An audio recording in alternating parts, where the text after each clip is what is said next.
Welcome back to another technical deep dive here in the debug zone. Today, we're tackling a big question and breaking it down with insights from other users. Hopefully, this clears up some misconceptions and helps you get the answer you need. So buckle up, stay a little curious, and let's jump right in.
And that's a wrap.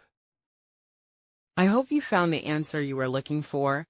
If you did, take a second to hit that subscribe button. It really helps out.